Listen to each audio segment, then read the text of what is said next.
नमस्कार, मी रेश्मा आणि सगळ्यांचं माझ्या व्हिडिओमध्ये स्वागत आहे. तर वाव, खूप मस्त, बघूनच तोंडाला पाणी सुटलं असेल ना. तर हे आहेत खेकडे म्हणजेच कुर्ल्या. तर यांचं आपल्याला आज सुकं बनवायचं आहे आणि तेही गोवन पद्धतीने. आता गोवन पद्धतीने म्हणाल तर खूप प्रकारच्या पद्धती आहेत, पण त्यातली मी सगळ्यात सोपी पद्धत तुमच्यासोबत शेअर करणार आहे. आणि सगळ्यात महत्त्वाचं म्हणजे या पद्धतीने बनवाल तर अप्रतिम. तर वेळ न घालवता आपण रेसिपीला सुरुवात करूया. तर सगळ्यात अगोदर मी इथे एक कढई घेतलेली आहे. त्याच्यामध्ये आपल्याला तेल घालून घ्यायचं आहे. तर 2 पळी एवढं मी इथे तेल घेतलेलं आहे. तेल चांगलं कडकडीत तापलं की याच्यामध्ये आपल्याला बारीक चिरलेला कांदा घालायचा आहे. तर एक मोठा कांदा मी इथे बारीक चिरून घेतला आहे. तेल चांगलं गरम झालं की मग याच्यामध्ये घालायचं आणि कांद्याला आपल्याला परतवून घ्यायचं आहे. तर कांदा ना अगदी 1 मिनिटभर परतला ना की याच्यामध्ये आपल्याला मीठ घालायचं आहे. लक्षात ठेवा, हा कांदा भाजताना आपल्याला मीठ मात्र नक्कीच घालायचं आहे. याच्यामुळे एक वेगळी टेस्ट येते. ज्यावेळी ती भाजी किंवा ग्रेव्ही खातो त्यावेळी कांदा जो आहे तो खूप छान लागतो, त्याला मीठ लागल्यामुळे. तर कांदा असा थोडासा भाजला, अर्धा भाजला की मग याच्यामध्ये आपल्याला मिरच्या घालायच्या आहेत. तर इथे 4 मिरच्या मी याच्यामधून कट करून घेतल्यात आणि त्या घातल्यात आणि त्याही मी कांद्यासोबत इथे भाजून घेते. त्याच्यानंतर अर्धा चमचा एवढी आलं लसूण पेस्ट याच्यामध्ये घातली. आता आलं लसूण पेस्ट जी आहे ती कांद्यामध्ये व्यवस्थित भाजली पाहिजे.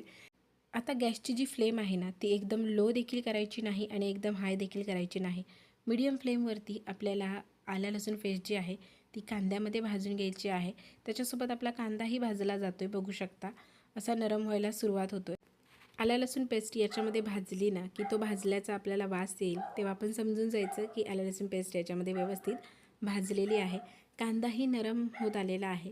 त्यानंतर मग याच्यामध्ये आपल्याला टोमॅटो घालायचा आहे. तर एक टोमॅटो मी इथे बारीक चिरून घेतला आहे, तो देखील याच्यामध्ये घातला आहे आणि तो छान नरम होईपर्यंत आपल्याला हे परतवत राहायचं आहे. टोमॅटो देखील नरम झाला की मग याच्यामध्ये आपल्याला हळद घालायची आहे. तर मी अगदी पाव चमचा एवढी हळद याच्यामध्ये घालते आणि 4 ते 5 एवढे आपल्याला याच्यामध्ये कोकम घालायचे आहेत. तर याच्यामध्ये काहीतरी आंबट घालणं गरजेचंच आहे. तुमच्याकडे आगळ असेल तर आगळ थोडासा घाला, चिंच असेल तर चिंच घाला, कच्ची कैरी असेल तर ती देखील घातली तरी चालेल. पण मला कोकमचं सोल घालूनच बनवायला आवडतं, त्याच्यामुळे मी कोकमचं सोल घातलं आहे. पण जसं अवेलेबल असेल तसं तुम्ही करू शकता. तर हळद घातल्यानंतर याला 2 मिनिटभर मी असंच परतवलं आहे. त्यानंतर मग याच्यात साफ केलेले खेकडे मी घातलेले आहेत. त्यांचे जे पाय आहेत, ज्यांना आपण लेंगे म्हणतो, काही जण त्यांना डेंगे म्हणतात, जे काही आहे ते देखील याच्यामध्ये घातलेलं आहे. बघू शकता एवढ्या आकाराचे हे 8 ते 9 एवढे खेकडे होते. तर आता ते खेकडे घातले की हे व्यवस्थित याच्यामध्ये मिक्स करून घ्यायचं. तर 2 मिनिटभर आपल्याला हे कांदा टोमॅटोमध्ये कुर्ल्या ज्या आहेत त्या व्यवस्थित मिक्स करून घ्यायच्या आहेत.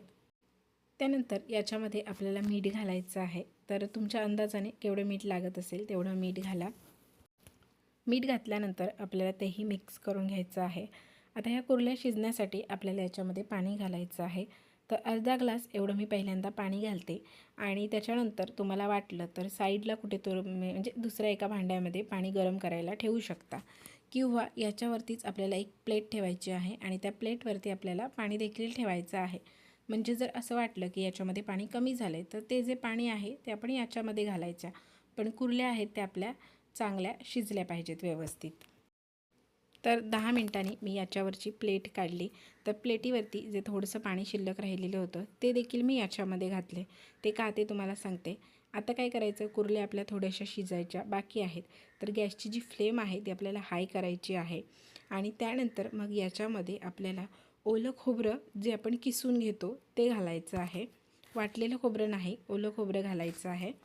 म्हणजे जे विळीवरती आपण किसतो ना, ते किसणीवरती किसतो ते नाही, बघून तुम्हाला कळलंच असेल. तर खोबरं घातल्यानंतर आपल्याला मीडियम टू हाय फ्लेम ठेवायची आहे आणि 5 मिनटासाठी हे असंच ठेवायचं आहे. बघू शकता हे सुकत चाललेलं आहे आणि आपल्या कुर्ल्या ज्या आहेत त्या मस्तपैकी तयार झालेल्या आहेत. मी बनवत आहे खरी, पण याचा वास मात्र खूपच अप्रतिम येतो आहे. तर मस्तपैकी तयार झालेल्या आहेत आपल्या गोवन स्टाईल हिरवी मिरची घालून बनवलेल्या कुर्ल्या आणि खूपच सोपी पद्धत आहे. तर वाटण घालून मसाला घालून आपण अनेकदा अशा कुर्ल्या बनवल्या असतील, पण एकदा अशा पद्धतीने बनवून बघा. जर तुम्हाला आजची ही रेसिपी आवडली असेल तर व्हिडिओला एक लाईक नक्की करा. पुन्हा भेटूया अशाच मस्त मस्त रेसिपींमध्ये. तोपर्यंत बनवत राहा आणि खात राहा. धन्यवाद.